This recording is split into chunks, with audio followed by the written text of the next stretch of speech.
Hello everyone, स्वागत आप सभी का कैम वर्ल्ड यूट्यूब चैनल के ऊपर। इस वीडियो के अंदर मैं बात करूंगा प्राइम मिनिस्टर रिसर्च फेलोज़ के बारे में। ये एक स्कीम थी जो बजट 2018 एंड 19 के अंदर अनाउंस करी गई थी, और जो इंडिया के अंदर जो बच्चे हैं जिनका रिसर्च एप्टीट्यूड है काफ़ी स्ट्रॉन्ग, और उनको एक लुक्रेटिव फेलोशिप जो है वो गवर्नमेंट ऑफ इंडिया प्रोवाइड करेगी। इसके अंदर क्या है कि पीएमआरएफ के अंदर कुछ इंस्टीट्यूट रहेंगे, जैसे सभी की सभी आईआईटीज़, सभी आईआईएससीआर यानी कि Indian institute of science education research, उसके साथ आईआईएससी बेंगलुरु, और कुछ सेंट्रल यूनिवर्सिटीज़ हैं जैसे बीएचयू है, डीयू है, जेएनयू है, जामिया मिल्लिया इस्लामिया है, और कुछ एनआईटीज़ हैं जहाँ पे अगर आप पीएचडी करोगे तो उसके दौरान आपको पीएमआरएफ मिलेगी, जिसके अंदर जो फेलोशिप है वो काफ़ी अच्छी है। तकरीबन 70 से लेके 80 हज़ार पर मंथ जो है वो आपको फेलोशिप गवर्नमेंट की तरफ से मिलेगी। इसके बारे में मैं डिटेल्ड इन्फॉर्मेशन इस वीडियो के अंदर आपको प्रोवाइड करूँगा। सो चलिए शुरू करते हैं।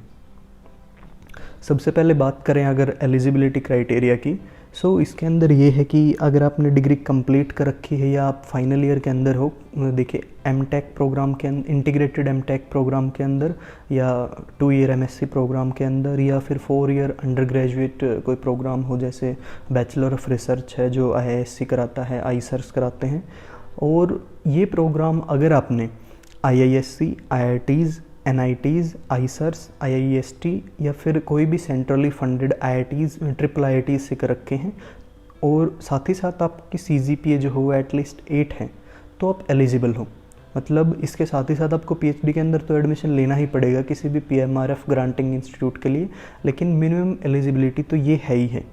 ठीक है। इसके अलावा नेक्स्ट देखिए, सिर्फ उन्हीं इंस्टीट्यूट से वो डिग्री करना ज़रूरी नहीं है। अगर किसी बच्चे ने कहीं और से भी एमटेक या फिर एमएससी या कोई भी और अंडर ग्रेजुएट, पोस्ट ग्रेजुएट जो इंटीग्रेटेड प्रोग्राम होते हैं साइंस और टेक्नोलॉजी के अंदर, वो कर रखे हैं किसी भी यूनिवर्सिटी से, तो उसकी जो मिनिमम सीजीपीए है वो 8 तो होनी चाहिए।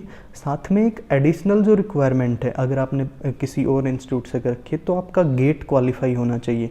मान लिया केमिस्ट्री के रिगार्डिंग आप पीएचडी करना चाहते हो किसी भी सब डिसिप्लिन के अंदर, तो आपका गेट जो केमिस्ट्री है उसके अंदर मिनिमम 650 स्कोर होना चाहिए। इससे पहले की स्लाइड में जो मैंने यहाँ पे आईआईसीआई ये इन इंस्टीट्यूट का जिक्र करा था, सो यहाँ पे गेट एग्ज़ाम क्वालिफाई करना कोई मैंडेटरी नहीं था।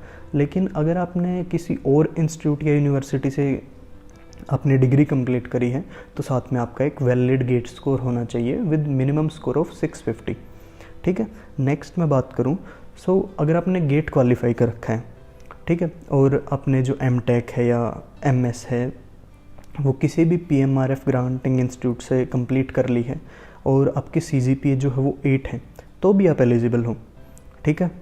इसके साथ आपको क्या करना पड़ेगा कि जो पीएमआरएफ ग्रांटिंग इंस्टीट्यूट हैं, जैसे सभी आईआईटीज़ हैं, सभी आईआईएससीआर हैं, और आईआईएससी बेंगलुरु है, दिल्ली यूनिवर्सिटी है, जेएनयू है, उनके अंदर अगर आपने पीएचडी प्रोग्राम के अंदर अप्लाई कर रखा है तभी आप एलिजिबल होगे। ठीक है।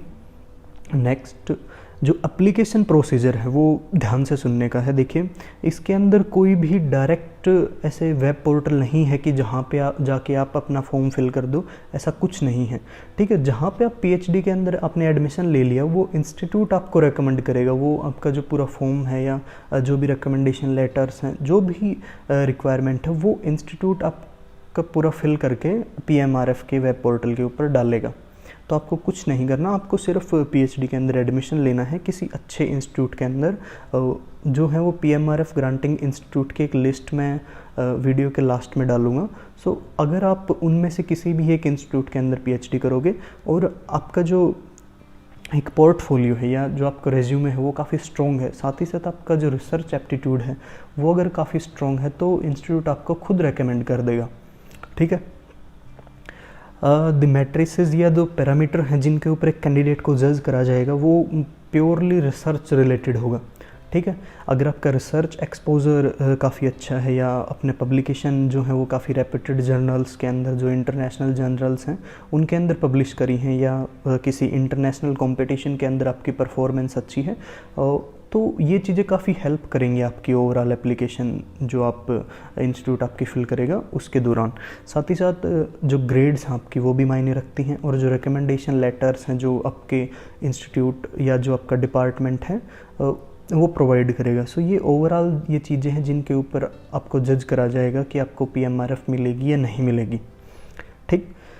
अच्छा, अब बात करूँ मैं फेलोशिप अमाउंट की। देखिए फेलोशिप अमाउंट काफ़ी लुक्रेटिव है, काफ़ी अच्छी है। इसके दौरान आपको फर्स्ट ईयर के दौरान आपको जो है वो 70,000 रुपये पर मंथ स्कॉलरशिप मिलेगी, और ये तकरीबन 5 साल तक रहेगी, जिसके अंदर रेगुलर जो है वो इंक्रीज़ दिखेगा आपको यहाँ पे।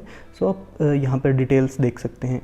इसके अलावा भी जो हर एक स्टूडेंट होगा वो एलिजिबल होगा एक रिसर्च ग्रांट पाने के लिए, जो होगी 2 लाख पर ईयर। मतलब आपको इस फेलोशिप के अलावा भी 2 लाख पर ईयर जो है वो एक रिसर्च ग्रांट मिलेगी, जो आप अपने प्रोजेक्ट के ऊपर अपनी थीसिस के ऊपर स्पेंड कर सकते हो।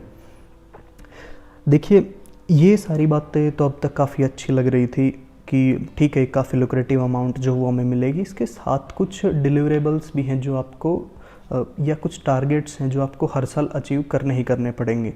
ठीक है, अदरवाइज़ आपकी स्कॉलरशिप जो है वो डिसकंटिन्यूड कर दी जाएगी।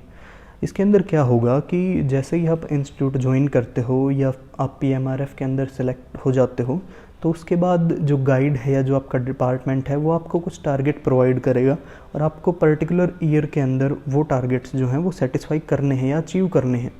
ठीक है, इसके साथ ही साथ आपका एक एनुअल रिव्यू होगा। जो भी बच्चे PMRF फेलोज़ होंगे उनका एक एनुअल रिव्यू होगा। एक कमेटी बैठेगी 3 से 4 मेंबर्स की, जिसके अंदर 2 मेंबर मैक्सिमम आपके इंस्टीट्यूट के और 2 मेंबर बाहर से आएंगे, और वो कमेटी जो है वो ओवरऑल रिव्यू करेगी कि इस बच्चे की प्रीवियस ईयर के अंदर परफॉर्मेंस सेटिस्फैक्ट्री थी, इसको फर्दर रिकमेंड करना चाहिए या नहीं। सो ये सारी बातें यहाँ पे रहेंगी। आगे जो हर एक स्टूडेंट है उसको वीक में एक बार किसी भी गवर्नमेंट इंस्टीट्यूट, आइदर वो IIT हो, पॉलिटेक्निक हो या इंजीनियरिंग कॉलेज हो या कुछ भी हो, उसको वहाँ पे एक बार वीक में एक बार पढ़ाना पड़ेगा। अगर ये डिलीवरेबल्स अचीव नहीं होंगी तो फेलोशिप जो है वो डिसकंटिन्यूड कर दी जाएगी। ठीक है, अब मैं बात करता हूँ कुछ फ्रीक्वेंटली आस्क्ड क्वेश्चंस की जो बच्चों के मन में उठेंगे, और इससे रिलेटेड कमेंट्स जो हों काफ़ी देखने को मिलेंगे, तो मैंने वो यहीं पे इंक्लूड कर दिए हैं। सो पहला क्वेश्चन तो यही है कि PMRF के लिए अप्लाई कैसे करें। सो बच्चे को अप्लाई करने की कोई ज़रूरत नहीं है। ठीक है, बच्चे को सिर्फ अच्छी ग्रेड्स हों उसकी, और उसने PhD के अंदर किसी अच्छे इंस्टीट्यूट के अंदर एडमिशन लिया हो, और उसका जो है ओवरऑल अगर रिसर्च एप्टीट्यूड अच्छा है या उसका जो पोर्टफोलियो हो वो काफ़ी स्ट्रॉन्ग है, तो PMRF ग्रांटिंग इंस्टीट्यूट उसको खुद रेकमेंड कर देंगे। ठीक है, आगे is there a central portal where I can apply for direct entry. कोई वेब पोर्टल नहीं है। ओके, नेक्स्ट क्वेश्चन देखिए, डेडलाइन जो है इस एप्लीकेशन की वो कोई भी डेडलाइन नहीं है। ठीक है, आपको सिर्फ रेगुलर PhD प्रोग्राम जो है उसके अंदर अप्लाई करना है, बस बाकी काम जो है वो आपका इंस्टीट्यूट संभाल लेगा। आगे देखिए, क्या कोई इंटरव्यू होगा? नहीं, कोई इंटरव्यू एज सच नहीं होगा। आप जब PhD के दौरान एडमिशन लोगे वहाँ पे इंटरव्यू हो सकता है। मान लिया आप गेट के वैलिड स्कोर के ऊपर IIT में PhD में एडमिशन लेना चाहते हो, तो ऑब्वियसली वहाँ पे इंटरव्यू होगा, आपको सिर्फ वो क्लियर करना है।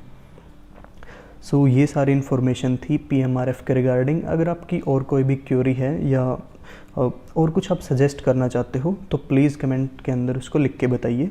Thank you.